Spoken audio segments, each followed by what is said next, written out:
Hi, everyone.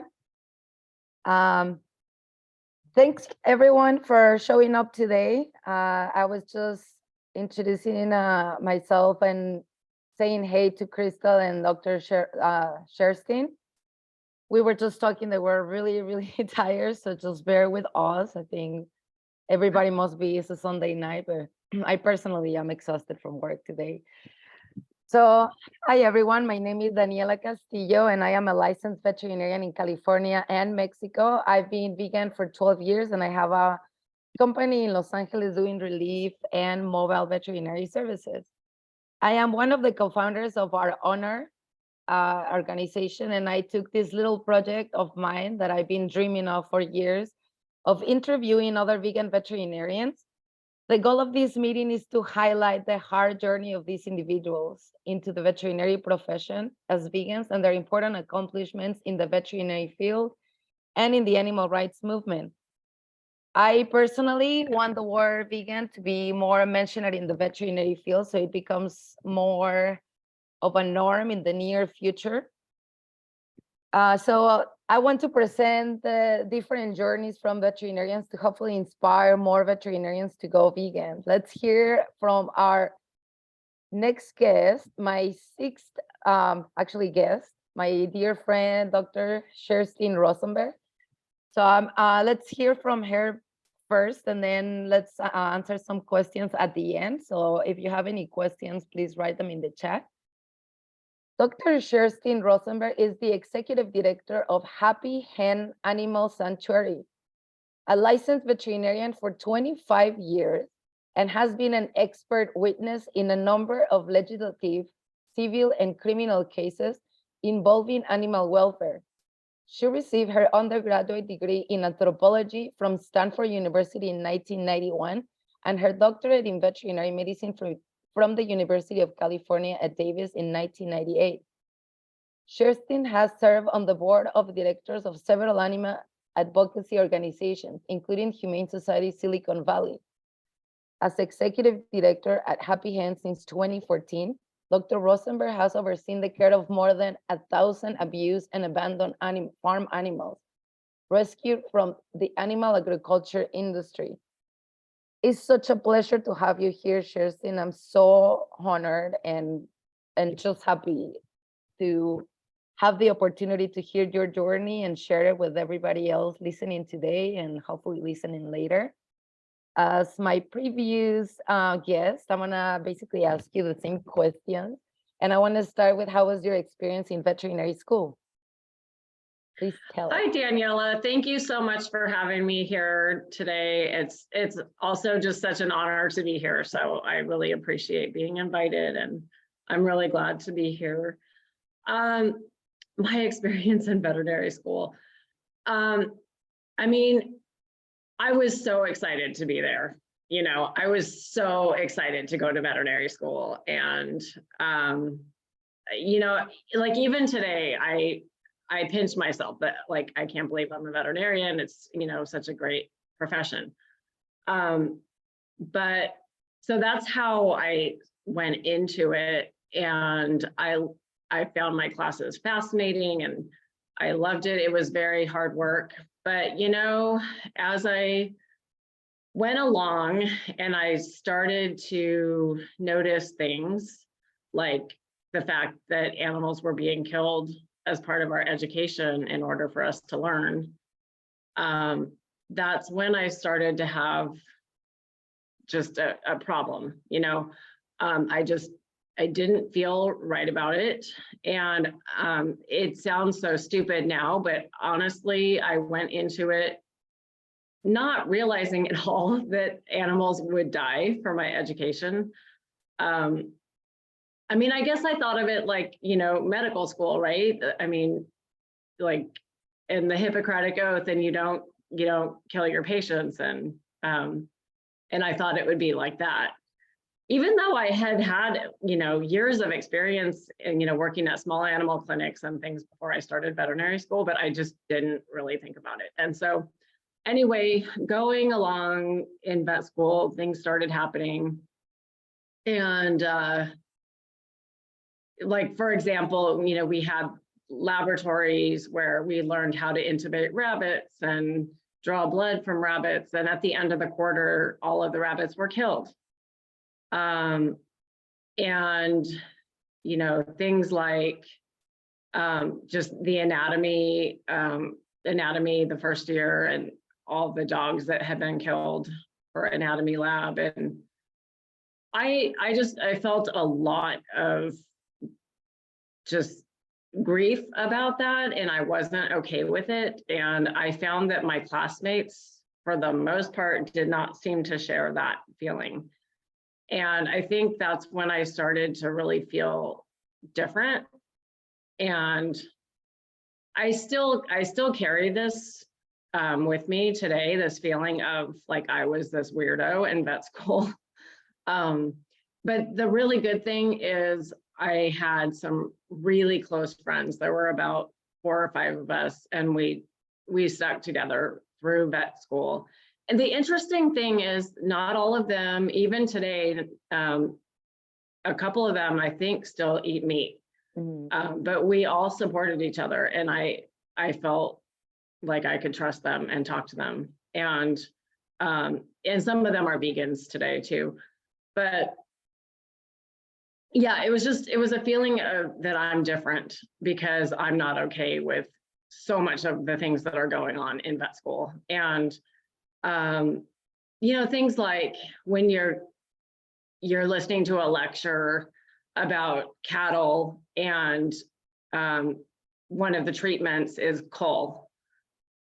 That was really shocking to me. And, you know, to me, killing my patient is not a treatment. And that was really tough.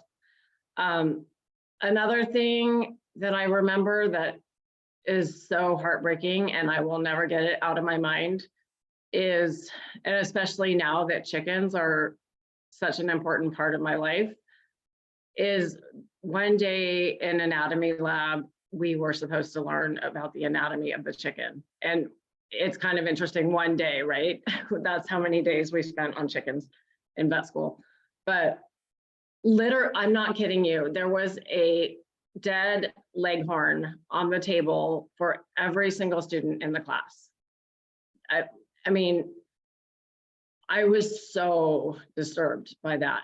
And I think a couple of my friends were also disturbed, but I never got the sense that the majority of my classmates were disturbed about these things. And so that really, I guess that was very hard for me. But like I said, I never got over just the excitement of being there and getting to be a veterinarian, because, you know, I think it's the best career in the world. And just, yeah, I was so grateful to be there. You know, you make me excited about my own career, and I don't feel that excited today, but I feel so identified with you, because I felt like that during vet school, the exact same. And I think we all can come up with so many stories, like the 2 examples that you gave, like almost 5 years were like that, just doing these horrible things to animals. But I feel like you feel guilty as well, like I do. But it was worth it, because look, how many things are you doing now for animals, and how many animals you're speaking up for because of your experience in vet school, you know? And I feel like that is so important for all of us to recognize, and for vet students to know as well, because it is hard. Veterinary school is so hard. So related to vet school and veganism, I'm curious, when was the moment that you decided to go vegan? So it was in 1994, and actually it was more of a vegetarian moment, because I had never heard of a vegan at that time, but I had heard of vegetarians. And I sat down to eat my dinner, which consisted of animal products, and I started watching a video called The Animals. And it started out with just thousands of rabbits being clubbed to death in Idaho during a famine that happened, you know, several decades prior.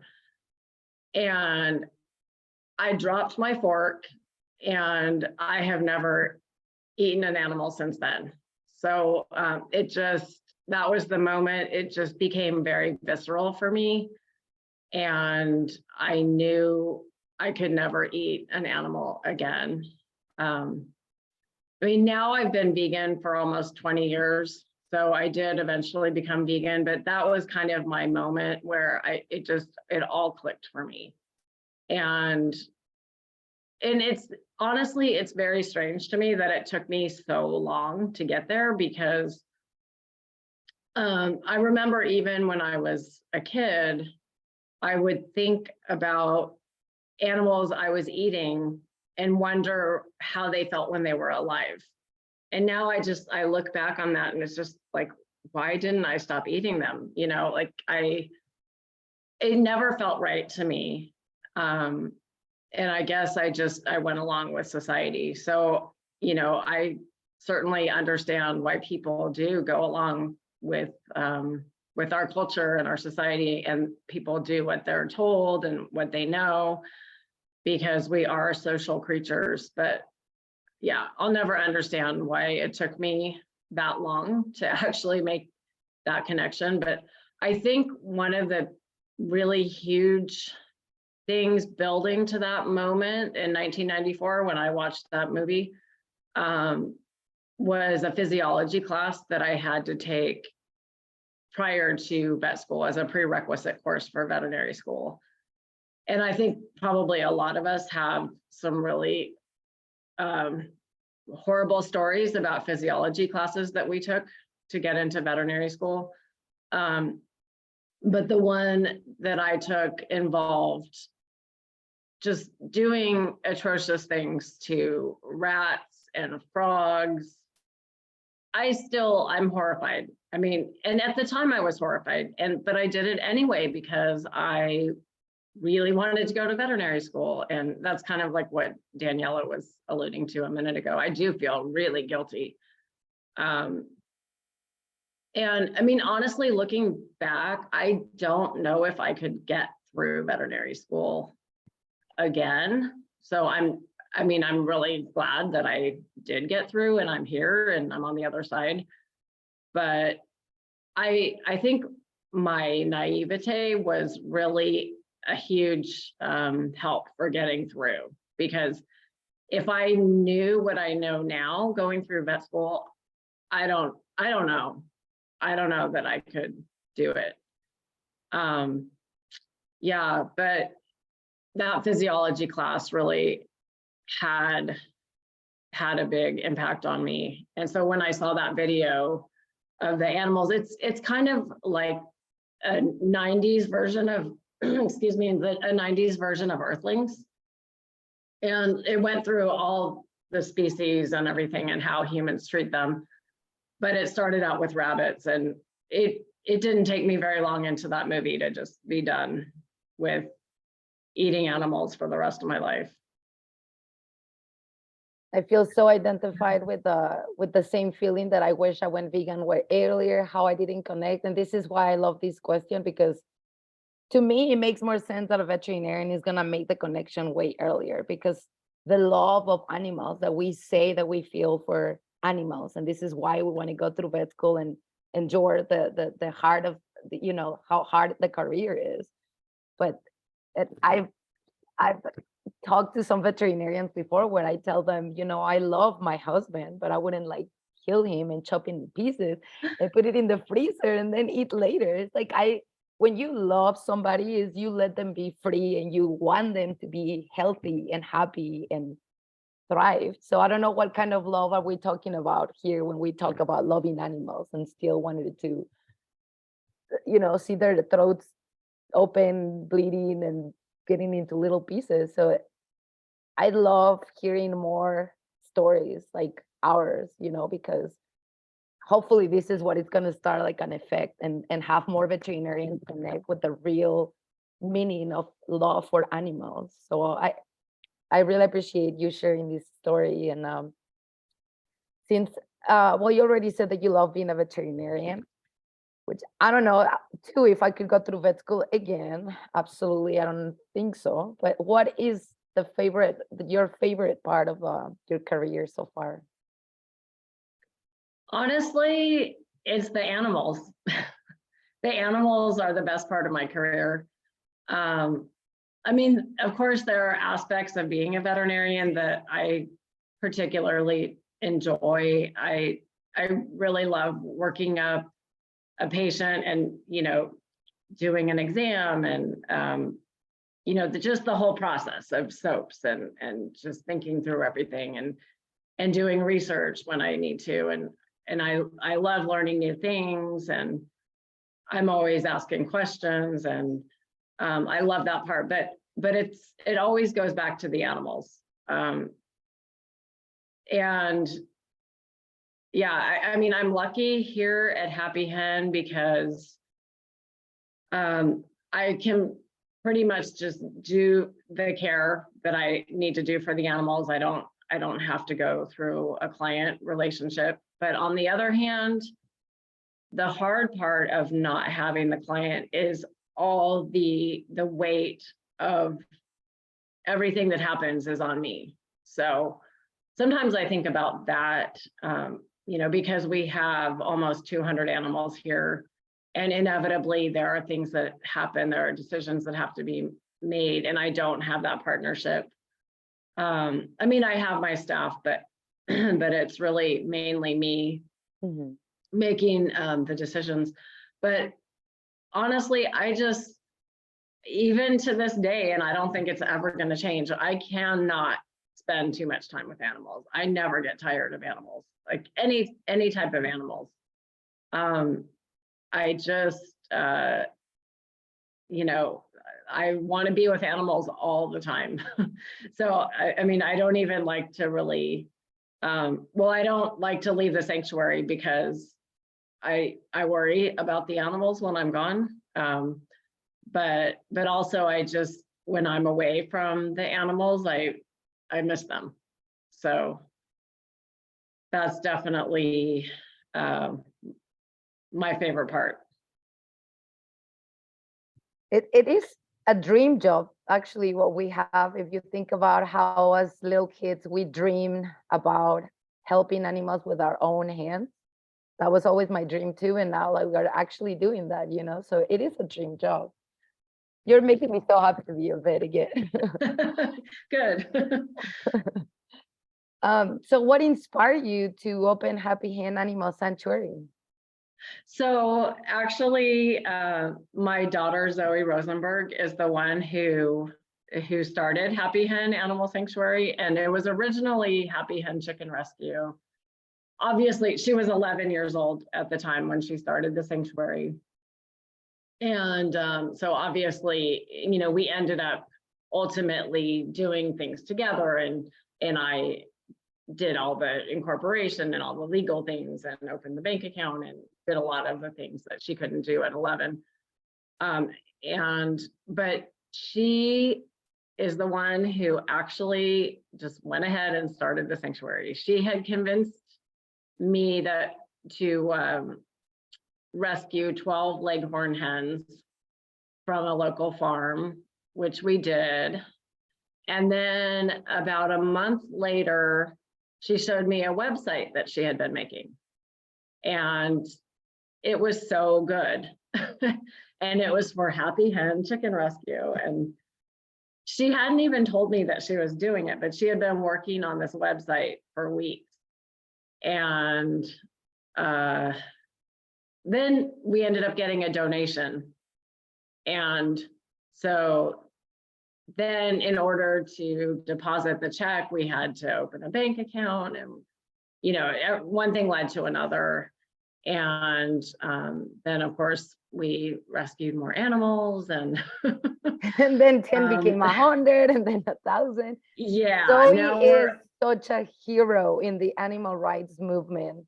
How can we not mention her? But of course, behind a great activist, there's an amazing vegan veterinarian mother like you.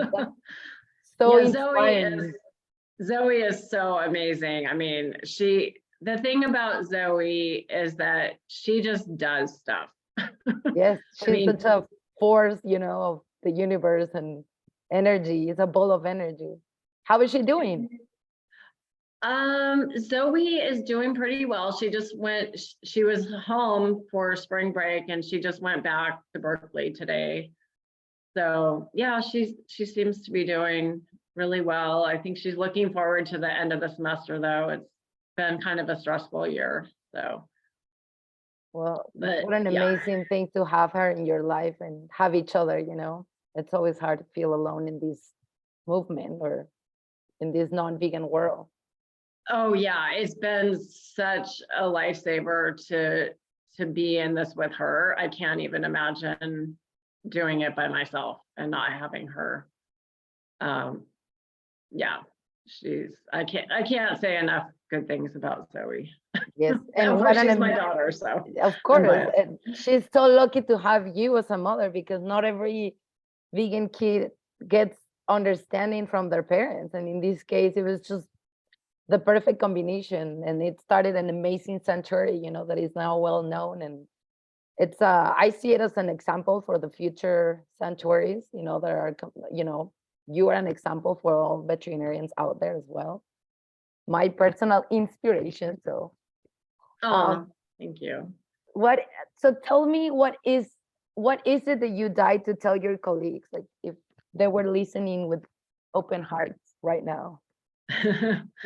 Well, I mean, there are so many just thoughts that I have, which I'm sure all of us have, and things that we wish were different about our profession. One of the things that I think about all the time is that I would love to see more hospice care being offered in veterinary medicine. And I don't know, since I'm not out in the practice world, like, a lot of you guys are, I don't know what's happening with that, but I haven't heard a lot about hospice care in our veterinary patients. And it goes back to the whole issue of euthanasia and, so often I think that we offer to our clients either a treatment and maybe, several different treatments at varying effectiveness and varying cost. And then we offer euthanasia if we feel that's appropriate. And, but sometimes I think, or a lot of times I think that it's okay to offer hospice care and have people bring their animals home and just give them the best possible care at home until they die, which, that could be 2 days, that could be 2 weeks, that could even be 6 months. But I think in order for that to happen, obviously it has to be the right kind of client, a person that is really committed, because we don't want animals to suffer from neglect, and not everybody is able to give that kind of care. And some people just can't handle seeing their animal, maybe not 100%. But I honestly think that's one of the issues too that I would like to see different, because sometimes I get the sense, I get this even running the sanctuary, that people just want to see healthy, happy animals, and they don't necessarily want to see disabled animals or animals. I mean, we have a lot of animals here with chronic health issues just because of the fact that they came from factory farms and their breeding is horrible. And on top of that, they've got diseases that just, are lifelong. And so, I'm left with the decision of, and for me, it's not a decision because I wouldn't euthanize them, but I think for a lot of them, they would be euthanized in another scenario, because it is hard sometimes. It is hard to see an animal whose health status is not ideal. And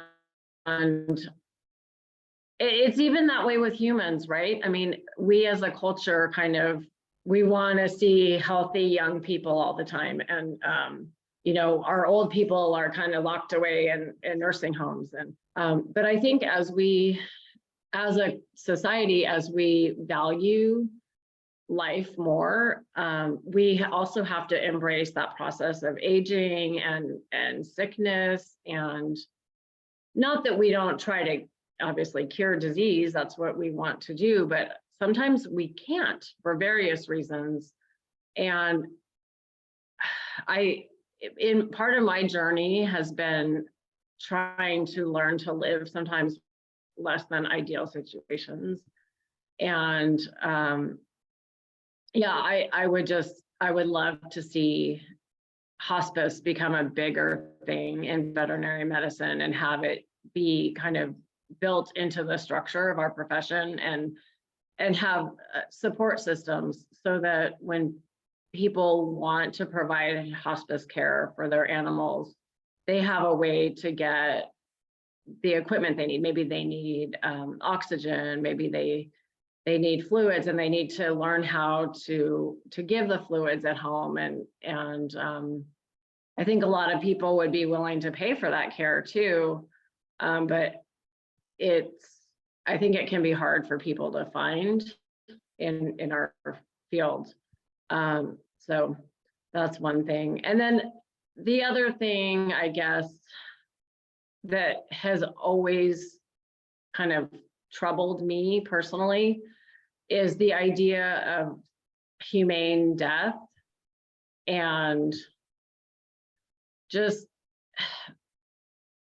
I guess, and this was one of the things I experienced in veterinary school too, and that I've had discussions with colleagues over the years about is, can a death be humane if an animal doesn't want to die? So, you know, ultimately, no matter how little pain or suffering or fear the animal feels during their death, if they did not want to die, to me, I can't feel okay with that. And I think, you know, this is a concept that just, or an idea that is very complicated, and every situation is different. And I just think that we have a lot of discussion to do as a profession about the idea of humane death. And I don't want to see us accept death as okay just because it's, quote, humane. I mean, first of all, who decides what's humane? And how do we know if the animal actually wants to die? It's very complicated. Yes, but it is complicated. But yes, we need these discussions in the veterinary field. I have these discussions with my staff, my support staff, exactly what you're saying.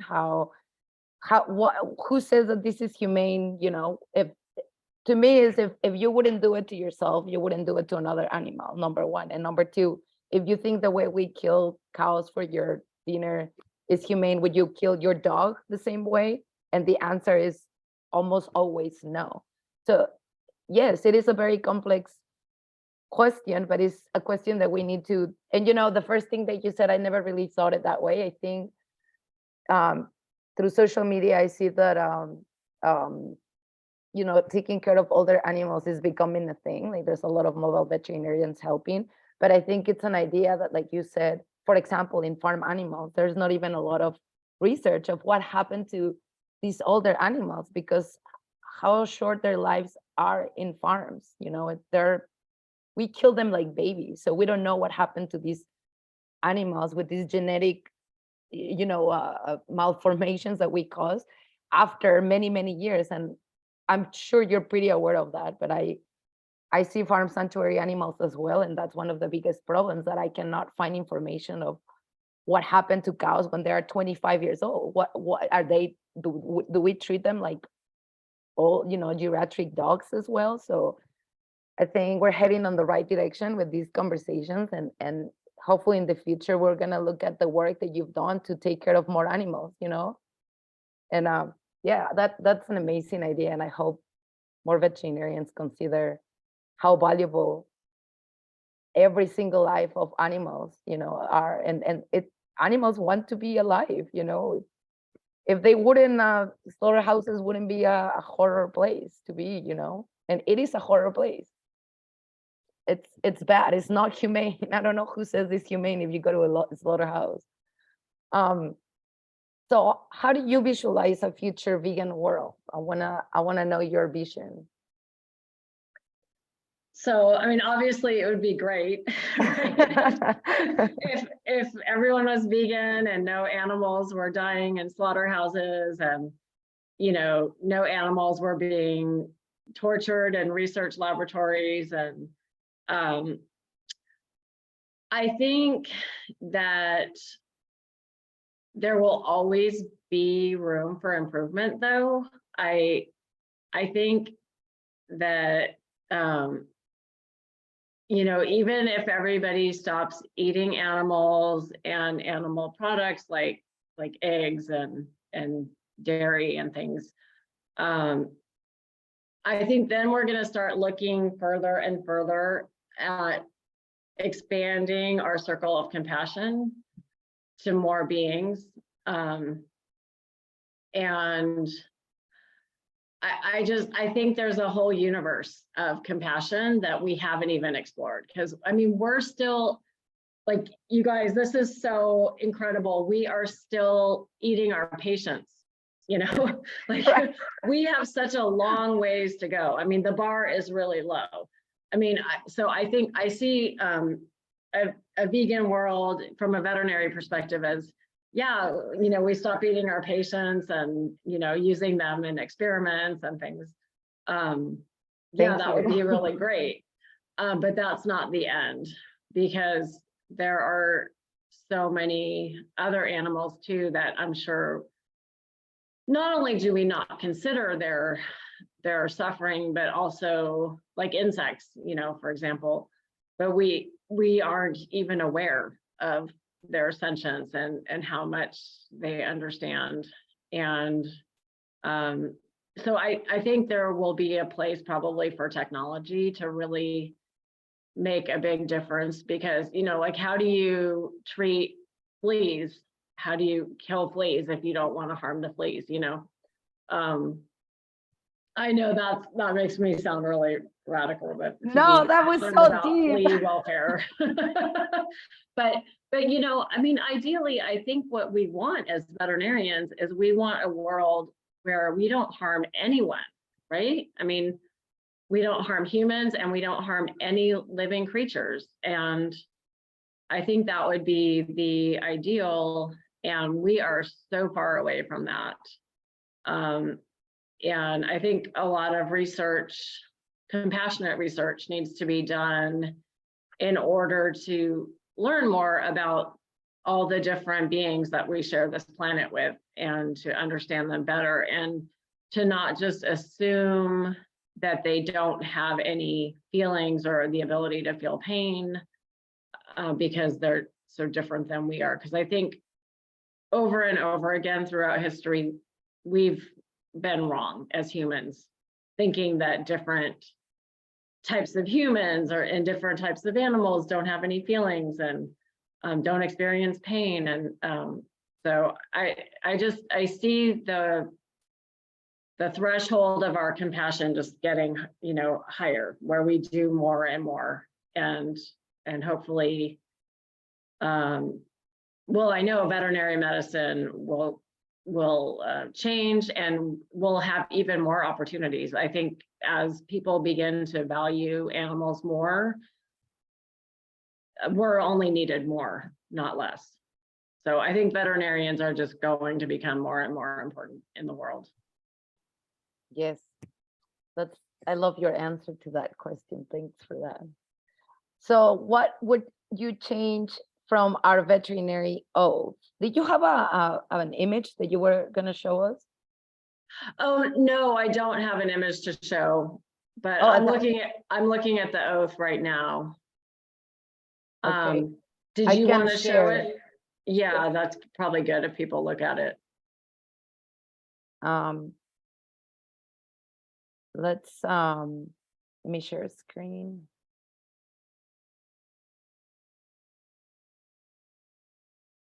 Oops. And now I don't know where is my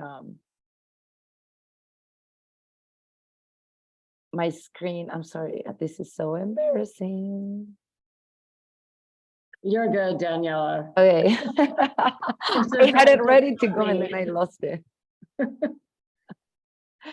Okay. So this is for people watching and not being aware of our veterinarian oath. This is it, and I want to hear your comments. Yeah, I mean, I go back and forth between wanting to completely rewrite it, but Right? you know, in looking at it, it's really interesting if we just go through it right now.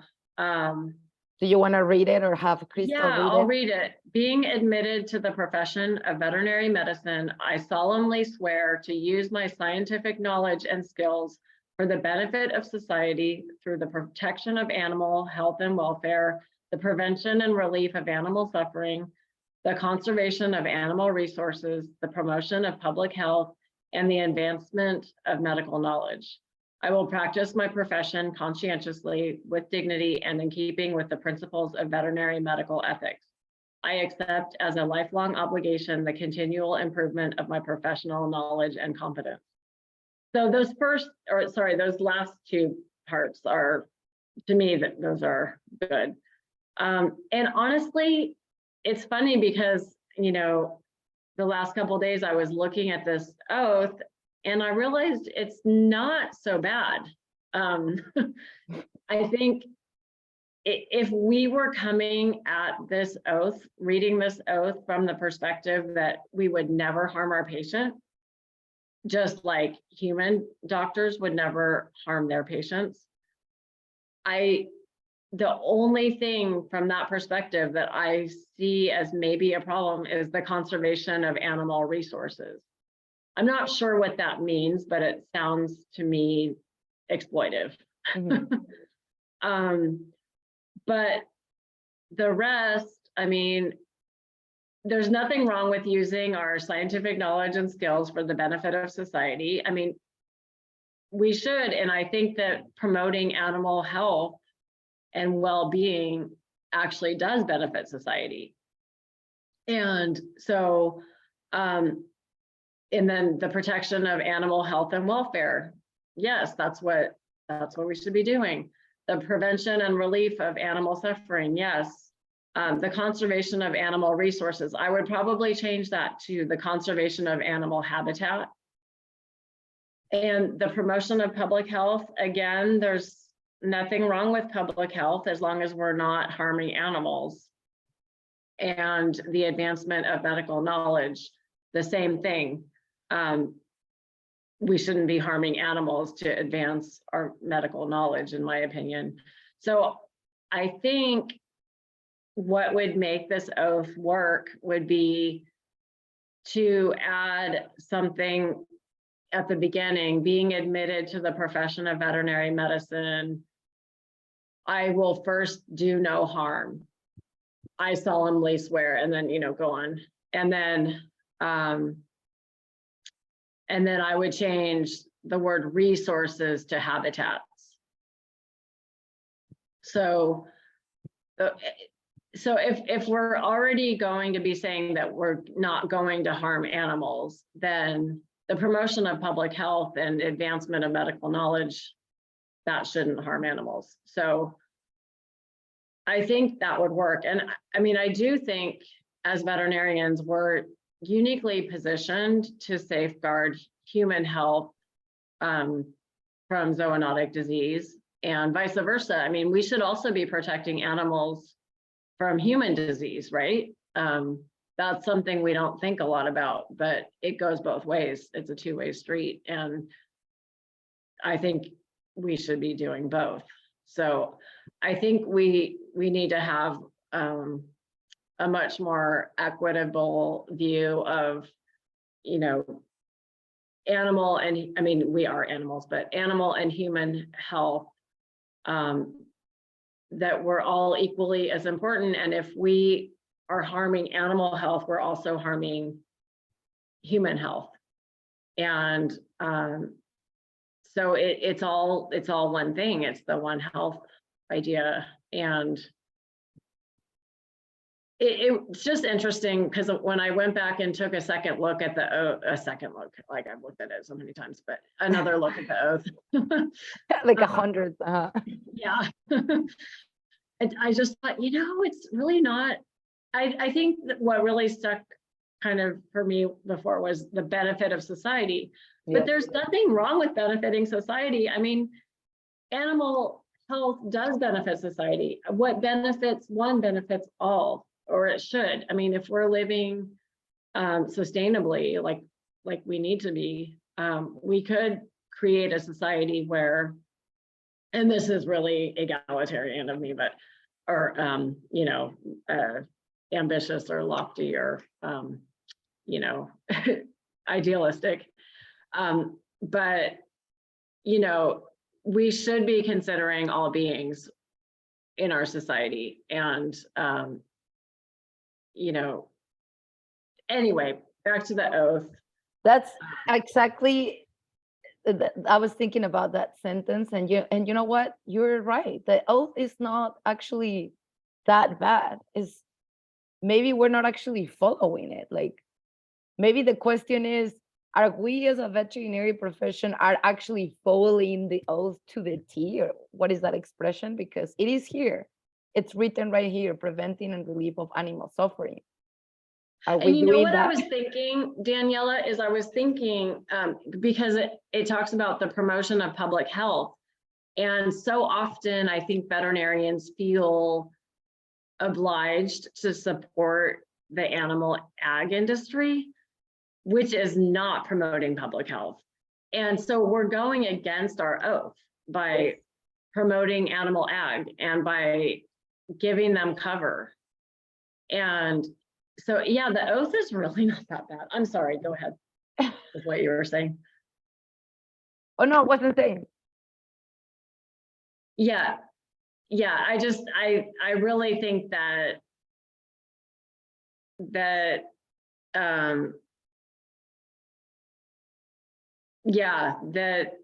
promoting public health involves not supporting animal agriculture as it is today. So Yes, totally agree. Taking into consideration the horrible environmental damage that agriculture is doing to our planet. And I will hope more veterinarians will actually acknowledge that fact, because it's not an opinion. It's like happening. There's like actual scientific papers, and we just keep denying it. But let me stop sharing, and you guys don't see my screens anymore, right? No, you're good. Okay, so I want to move on to the next question, because I think we're going to talk a lot about our last question here, which is, can you tell us more about the Foster Farm trial? And this is the moment I've been waiting. Like, what were your impressions from the judge, and what can we as a movement do better for future rescues? And if you don't mind giving a little introduction to people who don't know anything about the Foster Farm trial, can you tell us a little bit of what happened a couple of weeks ago, a historic moment? yeah, so the Foster Farms trial was about 2 weeks ago, and it happened because two animal rights activists, Alicia and Alexandra, took two Cornish cross chickens from a slaughter truck right outside of Foster Farms in Livingston, California. And so they were charged with this, and they faced up to 6 months in prison for taking these chickens. And they took the chickens because the chickens were sick and the chickens were about to be slaughtered inside the facility, and they wanted to save the chickens. And so I was able to testify in that trial and to tell the jury how sick those chickens were. And they were very sick. We can get into that in a minute, but they suffered from infectious bronchitis virus and also 2 bacterial infections that can be zoonotic. So one was E. coli, and the other was Enterococcus faecium. And like we know as veterinarians that these organisms are commensal in the GI tract, but they had E. coli and Enterococcus faecium cultured out of their eye. And, or sorry, I shouldn't say they, Ethan did. And Ethan actually died from sepsis. And so we can only presume that he had these bacteria also in his bloodstream and systemically. And these bacteria have been, these genetically identical bacteria have been isolated from poultry at grocery stores, and then have been also traced back to humans that are infected in hospitals.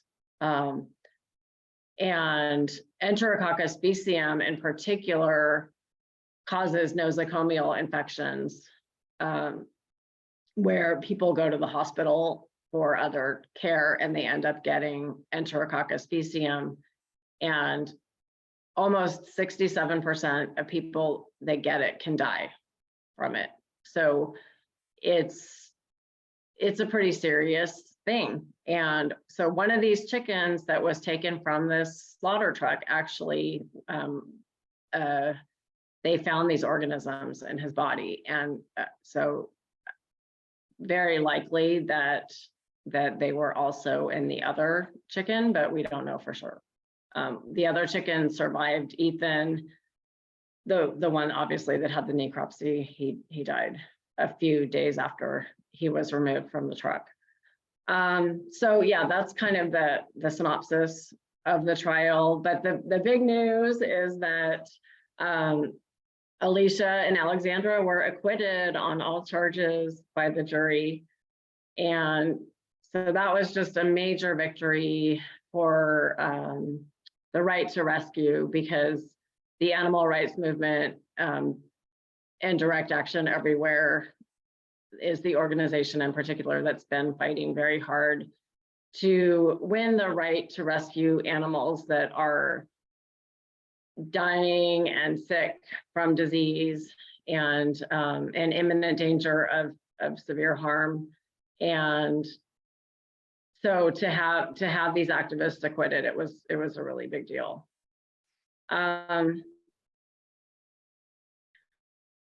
Yeah, as far as the trial, you know, I've testified in a few trials now, and I was thinking about it.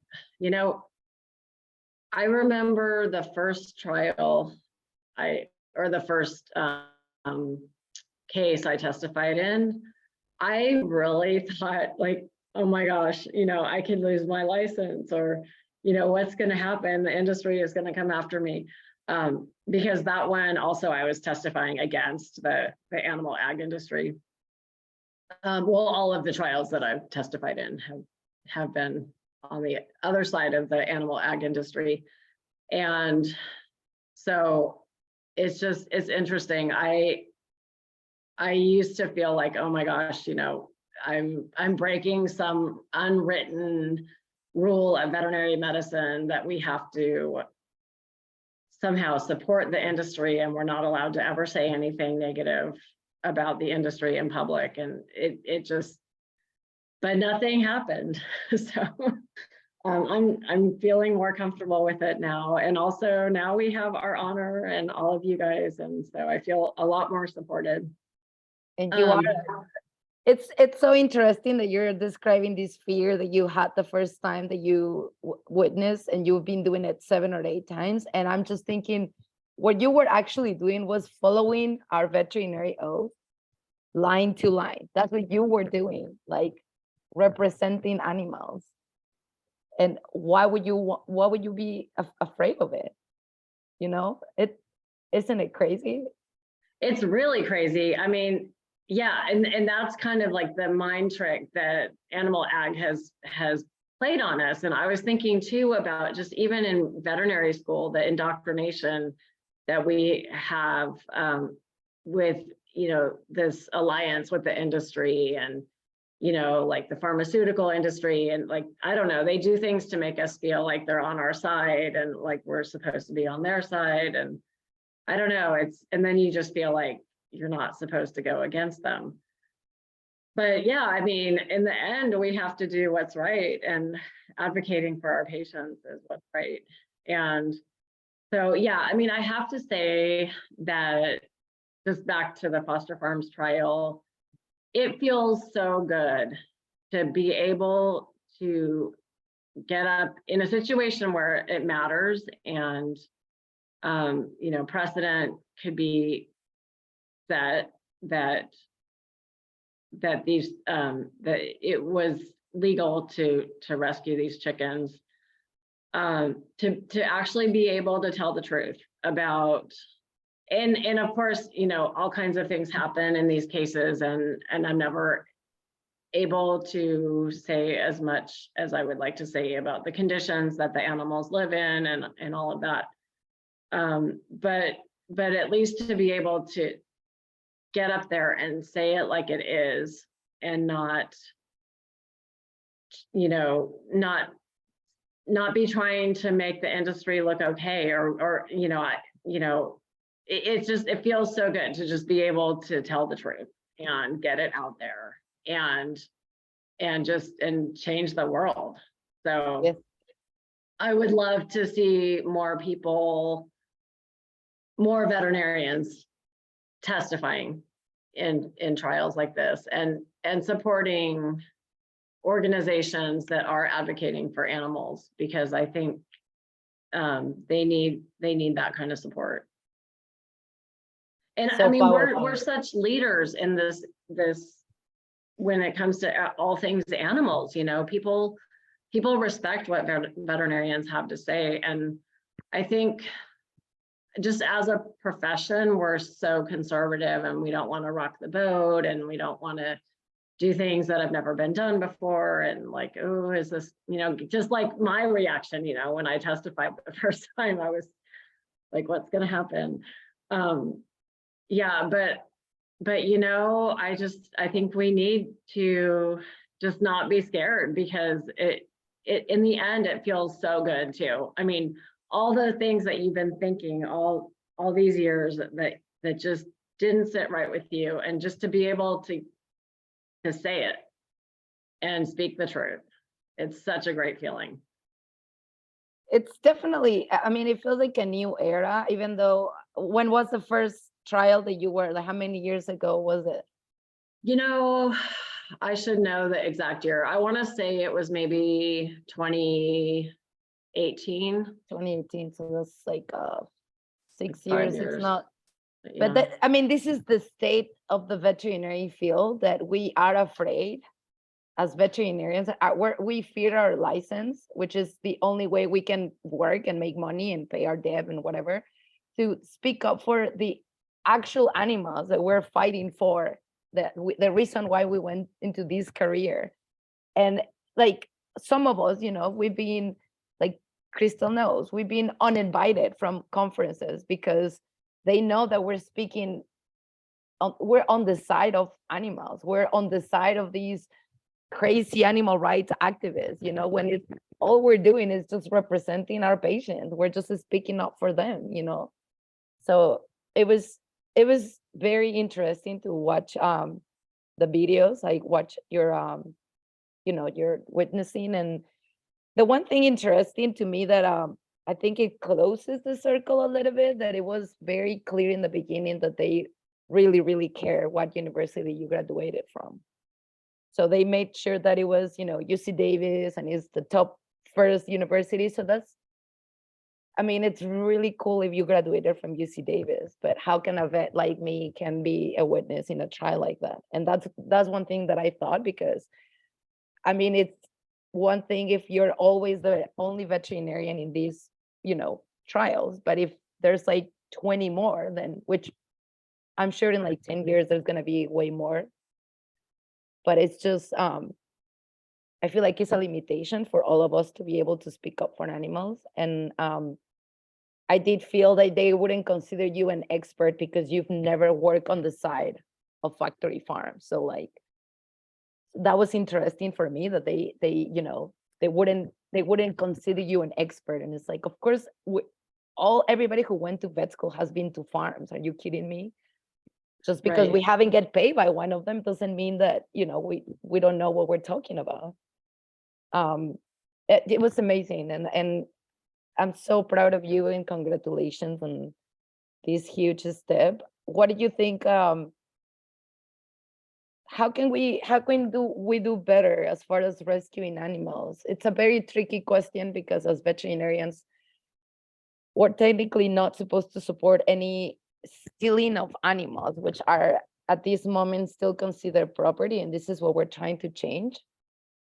It's also interesting how they were playing with how much value they are for the industry. You know, can you use their feathers? So they were basically calling them like, you know, they were stealing property, and this property is so valuable, but we cannot even use the feathers, you know. So it's that was a jury question. So for those of you that didn't listen to the testimony, one of the questions, so the jury apparently had accepted that the chickens were too sick to be used for meat, but one of the jurors wanted to know if the feathers could still be sold.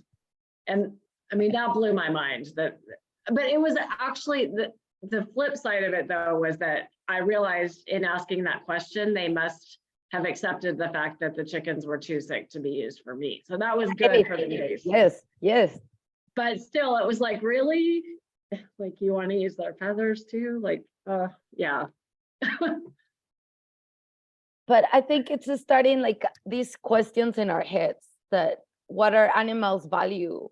Or what, you know, it's like you couldn't put a value of money to say your daughter, because she's so important and valuable for you because it's your own daughter. And like, if somebody asked me how much would I sell my cats, I wouldn't take any money for them because they are my kids, you know. So how much value we put on these animals? For the industry, they value, you know, if they're that sick, they're going to be zero, you know. So that's what we are starting to change, hopefully, in our society, you know, that animals are not just a money sign, you know, they are individuals and they deserve to have their own value, you know. Yeah, and I think one of the things that these trials have really shown is that Americans really do not like to see animals mistreated. They do not like to see sick animals not receive care. And so I think in some ways we've underestimated people, and I think we've got America on our side. I really do. Yes. Much though I've been disappointed at times, I think ultimately these juries are coming through. You know, they're realizing what's actually going on here. And you know what else was like blow my mind when I was watching your video? That they were playing the videos of these two chickens and calling them by their names. And I was thinking, we are watching a trial about these two individual chickens with names, and people are referring them as individuals. And this is amazing. This is historical, and this is the way we should see all animals. It's just, I think we're living a great time, and we have a lot more work to do, but I think the conversation is starting. I've met a few veterinarians who are adopting now chickens for their backyard to eat their eggs, and they slowly realize these are conscious, sensitive, smart, curious beings that, just like your dog and your cat, they enjoy watching TV, they understand their name, they come to you when you call them, they feel fear, they feel happiness, they feel sadness. And then it's funny because I'll start this conversation. So, well, now would you eat your chickens, or are you going to keep eating other chickens, and it's, and it's different answers always, defensiveness, or who knows. But I'm glad that we're getting to have these animals in our home, so we realize how they're just like our dogs and our cats. I thought that was amazing to just see these videos of these two chickens. It's Yeah, really you're so amazing. right about that. Yeah. Who would it, and like James Velez Mitchell was saying in the beginning that their opening statement was like 5 minutes. Like for them it was so like, it's just this petty case about two chickens that are $5 each for the industry. But no, these are very important individuals for our movement, for the organization that rescued them, for the individuals that were in those videos, trying to help these chickens walk and eat, and they were truly individuals, and they were treated with respect and love. And look all the mess that happened because of these two guys. This is amazing. This is a big step for animal rights, for sure. So we already reached our hour, and I'm pretty sure we might have a few questions. Do you want to help me with some questions, Crystal? I can't even find the chat box. Oh, okay. So I can ask some questions real quick. Alona asks, what do you think motivates the people who go to vet school who, as you say, eat their patients? Why do people who eat their patients go to vet school? When I started vet school, I ate they weren't my patients yet, but I ate animals too. And the first few months of vet school, I was eating animals. So, and I still loved animals, like it's, it's crazy, but I really do think those people love animals, and they want to take care of animals. And there's just this weird disconnect around what they eat. Yeah, I mean, it's hard in this world that's dominated by animal agriculture to match your morals to your behaviors. It's hard to do everything that we'd all love to drive less, but I'd like to drive less. I think that's better for the environment, but I can't in the current system. I'm still going to fight for public transportation. I'm still going to fight for more ethical transportation modes, but I can't right now. And I'm sure a lot of people feel that way about the food that they eat. And the pressures that they face from family and friends, and just like what kind of food is around and what their tastes they're used to and everything. Another question is, don't you think that the concept of animal rights will be necessary in order to be able to put animals on an equal care status with humans? Yes, I do. I agree. Yeah, It's definitely necessary.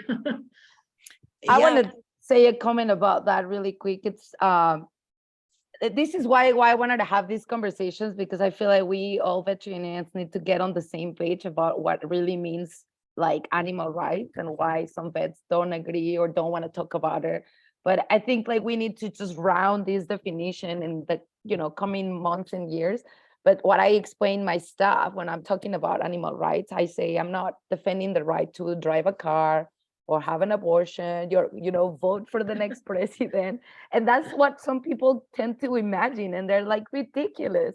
But it's the simple right to have a life free of suffering and slavery and unnecessary mutilations, or being unnecessary product, and just have a free life. The same right that you will defend for a baby that doesn't understand what rights mean, and the same right that you would defend for a person that has a mental illness that doesn't also understand what is happening. And you still have a human guardian, a parent that is defending the right. So we veterinarians, I feel like we should be the first in line defending these, because even though no animals speak our language, we veterinarians know their bodies. We know they have a nervous system. We know they have all these senses. So we should be defending those simple rights.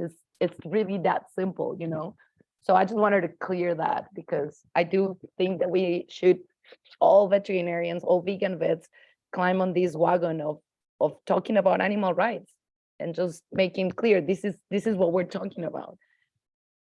Yeah, I think the problem is the veterinary profession has been so scared to even talk about these subjects with each other. It's like forbidden to talk about animal rights and criticize animal agriculture publicly.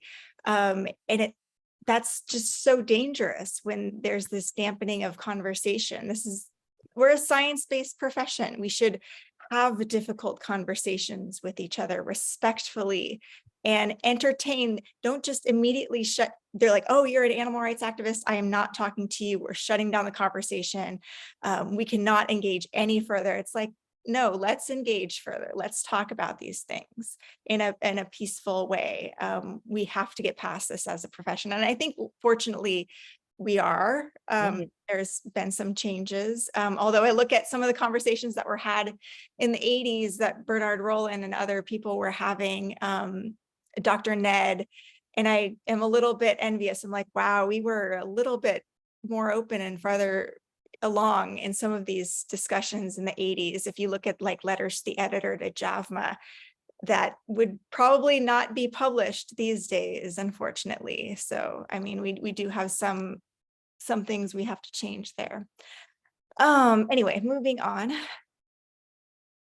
Sharia asks, how do we translate knowledge into action as far as the veterinary profession goes? I guess I'm wondering which knowledge. You mean knowledge about what we should do for animals or what we shouldn't do to animals? Sharia has her hand raised. I'm going to ask you to unmute. Sorry, Sharia, I'm a little confused. Oh, no, thanks. Like I'd asked that question right when you were talking along the lines of, as a veterinarian, like we know all of these facts and we have the education to advocate for these beings. So yeah, I think going along the lines, how it's one thing to know what to do, but it's another thing to translate that into actual action, as far as, just showing up for the animals like you do in these trials, or speaking up when clients show up. So yeah, just in different, or as far as your experience goes, how do you show up for these beings, and communicate the knowledge that you have and your experiences to clients and advocate for patients, pretty much? Yeah, that's a good question. I mean, honestly, I feel like our honor is doing so much to help veterinarians be able to do that kind of advocacy, because without this organization, I wouldn't feel supported. I mean, before meeting Crystal and and Daniela, we knew each other back with the vegan dog food campaign. So that was also supportive, having those veterinarians working together. But I think again, we are social creatures. We need to know that someone has our back. And I think just knowing that we can go out and say something about animals deserving to be considered in various situations, and knowing, like, if I say that in a group and everyone laughs at me, I know you guys have my back at least. And so I don't feel stupid. I know that the people laughing are the ones in the wrong. And yeah, and then I guess the other thing is we just have to be a little bit brave. Really, we just have to decide that it's time to speak up, and we're not going to keep quiet anymore. We've been told for too long that we can't speak the truth, and we just have to say, this is it. And it's really interesting, Crystal, what you were saying about back in the 80s, people were having conversations. And I wonder if it was kind of like the old boys club, like they felt like they had each other's backs or something. And now it's more like, people kind of turning on each other. That's kind of how I felt in vet school, to be honest. I felt like I couldn't speak my mind because people would think, like, wow, why are you even here? You know, you just don't even deserve to be here because you don't think that, you know, sick chickens should be cold. Yeah. And so I was afraid to say anything other than to my close friends. And so, yeah, I just think we have each other here. And I think this is a great first step. And I think we need to try to get more people to join our honor, more veterinarians and more animal professionals and veterinary students, and just, you know, everyone that wants to, everyone that's interested, and just know that we have each other's backs. I just think that's so key for just human nature, to be able to speak the truth. And I think we'll have a huge impact if we just start speaking in every situation where we can. Yeah, 100%. I mean, look at what corporate interests do at every opportunity. They're putting out, you know, their propaganda. They're training the young kids how to be advocates, you know, advocates for animal ag. You need to do the same thing. You need to be animal rights advocates. You need to be good at speaking and good at writing, and put the message out there that we need to protect all life on this earth if we're going to protect ourselves. And it's so important. I know there's a couple more questions left, so I just want to get through those. And Shreya asks, after rescuing sick and injured beings, what are the advised next steps of action to ensure their well-being? Well, they need to be taken to see a veterinarian, I would say, for sure. Yeah, 100%. And I mean, for any activists, not that I'm telling anyone what they should do, but I mean, you want documentation, you want any types of testing you can get, like blood work and x-rays and medical records, and make sure that a veterinarian writes a very detailed record, because you need that evidence. Yeah. So if you're doing an animal cruelty investigation, you need to do an animal cruelty investigation like a real animal cruelty investigator. Like if this was a dog or a cat that was being abused, and you know, the same thing. There's the field of veterinary forensics. There are veterinary forensics books, and you know, ideally develop a relationship with a veterinarian before you take on something like this, and get them seen right away and document everything. Excellent advice. And I love your answer about the community. I am so glad that you feel that way. And I got your back, and I got your back, Crystal. And I'm happy that we feel that way, because this is the way that that's the only way that we're going to get stronger as a movement and advance. And I hope that more future veterinarians feel supported and not alone as we felt in vet school. I also felt like an alien, and it's so amazing to know that you guys are out there. And for your information, I have like 17 more vegan veterinarians in my list for this interview, and I get to know more and more. So my plan is to get the community as big as possible, to know each other as much as we can, even though we might not agree on everything, all of us. We need to agree on the most important things, which is just speaking up for our patients and hopefully getting rights for them. I think we passed the hour. Do we have one more question, or should we? Let's see. Oh, Anna asks, how did you first get involved in assisting animal rights activists, and what advice do you have for veterinary professionals who want to do more in terms of animal rights advocacy? What advice do I have to other veterinarians that want? Yeah, first, how did you get involved in all this in the first place? Well, I think it's, you know, obviously through Happy Hen Animal Sanctuary, and then Zoe had gotten very involved with DXE. And then. How did Zoe first come across DXE in the first place?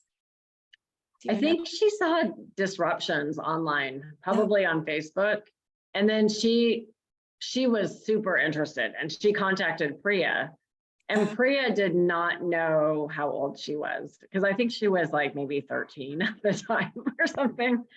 And so Priya gave her advice on how to start, you know, doing actions and yeah, but I wanted to help because, you know, as a veterinarian, I wanted to offer any help I could and care for animals that needed care. And I mean, this is one other thing I would say. I mean, we're saying all this about animal cruelty investigators and like taking animals to vets and things, but it can be hard to find good veterinarians that will actually provide good care to these animals, which is, you know, sad to say. I know they're out there. There's some great ones out there, but I mean, I've seen some pretty paltry records that are basically just, you know, like exam, you know, $50, and that's the record that we have. So yeah, I mean, I have a lot of sympathy for the difficulties in trying to obtain this type of quality care for the animals. I'm sorry, I did not answer the question. What was the second part of the question? And then there was, what advice do you have for veterinary professionals who want to do more in terms of animal rights advocacy?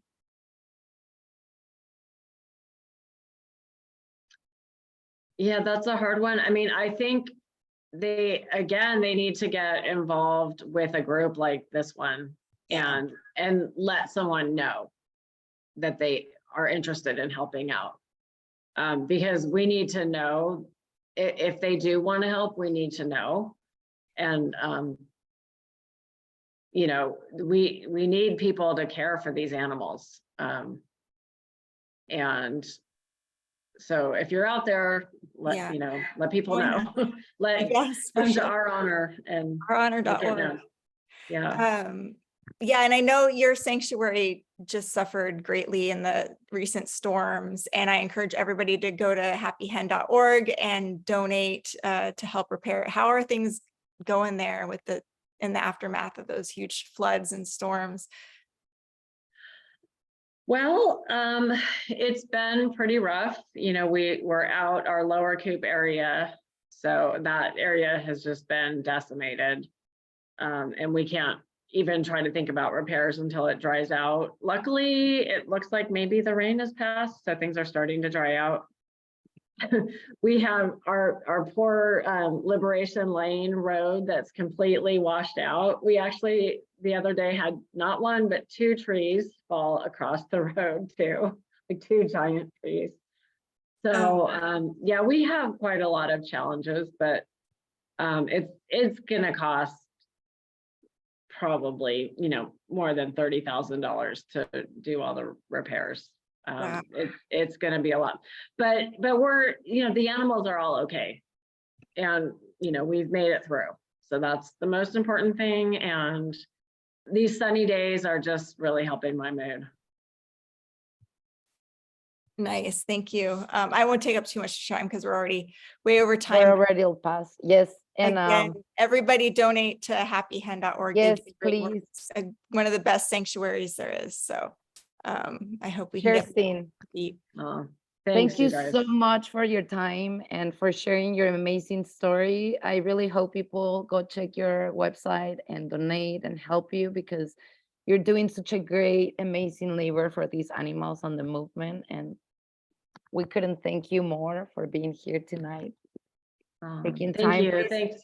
Give Zoe a hug from all of us activists, because we totally adore her. And I don't know where our movement will be without her, for sure.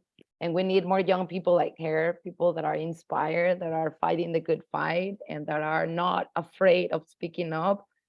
As veterinarians, I think there's a couple of challenges, like being more brave, which is a little bit hard because we fear for many things. And I feel like knowing about chickens and chicken medicine is another I mean, we could have an hour talk about this, and maybe we should sometime do it, because as vegan animal rights activists, I feel like we should want to learn more to help more species, although I know it's not as easy as it sounds. It's a whole other, anatomy and physiology sometimes, or it definitely is.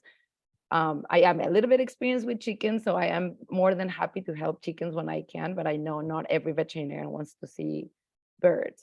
So that's a little challenge.